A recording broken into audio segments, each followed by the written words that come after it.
Think about the last time you were surrounded by total silence. Not quiet, total silence. No hum of traffic, no fan, no distant voice, nothing. How long did it take before it felt wrong? Before your skin prickled and your brain started filling in sounds that were not there? Most people last less than a minute before something deep and wordless tells them to get out. That is not anxiety. That is not overthinking. That is one of the oldest survival signals in the human body. And it has been running inside you, uninterrupted, for 200,000 years. Your ancestors were terrified of silence, and they were right to be. For most of human history, the world was never quiet, not truly. Forests hummed, insects clicked, birds called, wind moved through branches.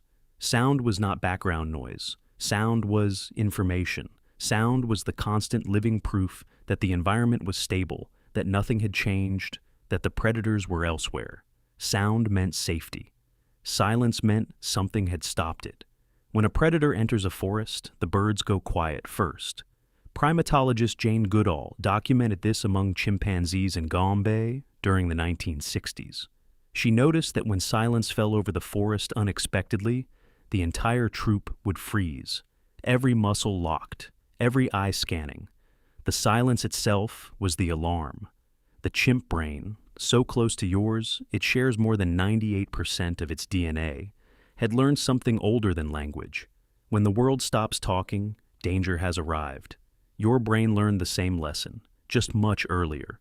Researchers call it acoustic vigilance, the brain's passive monitoring of environmental sound for anomalies. You do it right now without knowing it. Your auditory cortex never fully sleeps. It keeps one channel open even when you are unconscious. Comparing incoming sound to a baseline, it is built from the environment you are in. It is not listening for sounds. It is listening for the wrong silence, the absence of what should be there.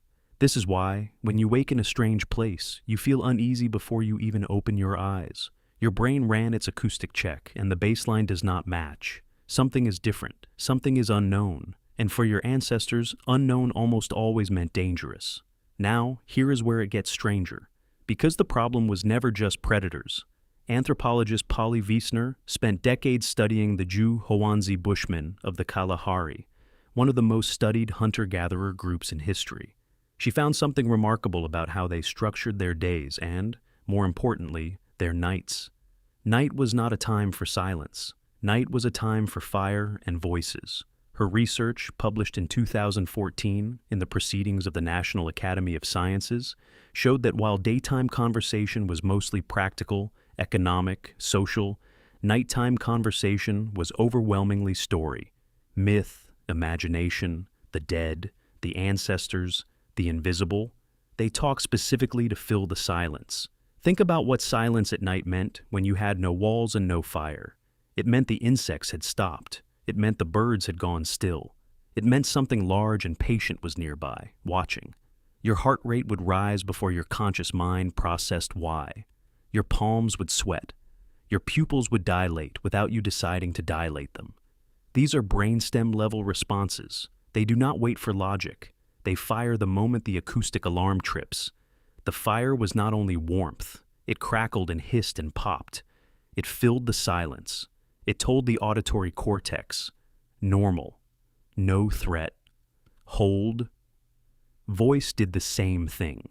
The sound of familiar voices speaking familiar language was not just communication. It was acoustic proof of group presence. It was the signal that you were not alone, that the people around you were alert, that someone was watching. Silence in a group setting was the worst possible signal. It meant the group had stopped, and the group only stopped talking when it stopped existing, or when it was holding its breath. This is where the science gets genuinely eerie, because your brain still runs this exact program. Psychologist Aaron Barbie at the University of Illinois has studied default mode network activity, the network that activates when your brain is not focused on a task. What does your brain do when you put it in silence and take away all inputs? It immediately compulsively generates internal sound and chatter. It replays memories. It narrates. It imagines conversations. It constructs sound that is not there. Your brain would rather hallucinate noise than tolerate silence, because silence, encoded into the deepest layers of your nervous system, is the warning state. It is the moment before. You feel this when you lie awake at 3 in the morning, when the house is quiet and your thoughts are suddenly very loud. You are not having an anxiety episode. You are having a perfectly calibrated ancestral response to a threat environment your body still believes it is living in. The silence tripped the alarm. Your brain woke up. It started narrating, planning, predicting, because that is what survived. The brains that stayed alert in the silence outlived the ones that relaxed into it. And it goes even deeper than that. Silence has a social cost that is entirely separate from predator detection. Psychologist Kipling Williams at Purdue University spent 2 decades researching what he called ostracism, the social pain of being excluded or ignored. One of his most consistent findings was that silence from other humans, specifically the deliberate withholding of verbal acknowledgement, triggers the same neural pain pathways as physical injury. Being given the silent treatment does not just feel bad. It activates your anterior cingulate cortex, the same region that lights up when you break a bone. Your brain treats social silence as a wound. Why?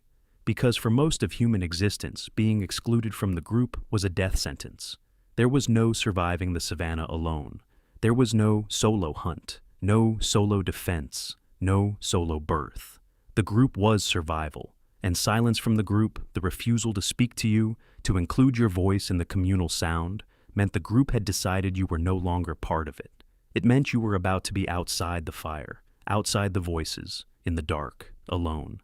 Evolution does not waste resources on pain signals that do not mean anything. Social silence hurts because social silence used to kill. This also explains why solitary confinement is considered one of the most extreme forms of punishment humans can inflict on each other. It is not the isolation of the body. It is the isolation of sound. No voices, no group acoustic signature. Prisoners in solitary describe the silence as the worst part, worse than the physical conditions, worse than the food, worse than the confinement itself. Some report hearing voices within days, not because they are losing their minds, but because their minds are doing exactly what ancestral minds did. They are generating sound to fill the void. They are trying to resolve the alarm state that cannot be resolved, because the silence is real and it will not stop. Your brain was never built for silence. It was built for a world that was always talking. And now you live in a world where you can silence everything with the press of a button. Air conditioning, fans, white noise machines, television, podcasts, music always playing. The modern human is surrounded by devices specifically designed to fill silence, and the industry that makes them is worth billions of dollars. Nobody calls it what it is.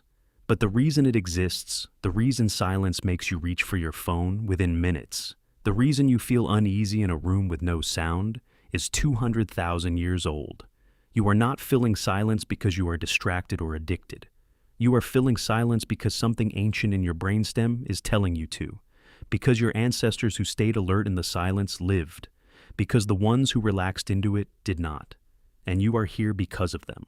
So the next time total silence falls and you feel that prickling unease before you even understand why, know that you are not being irrational.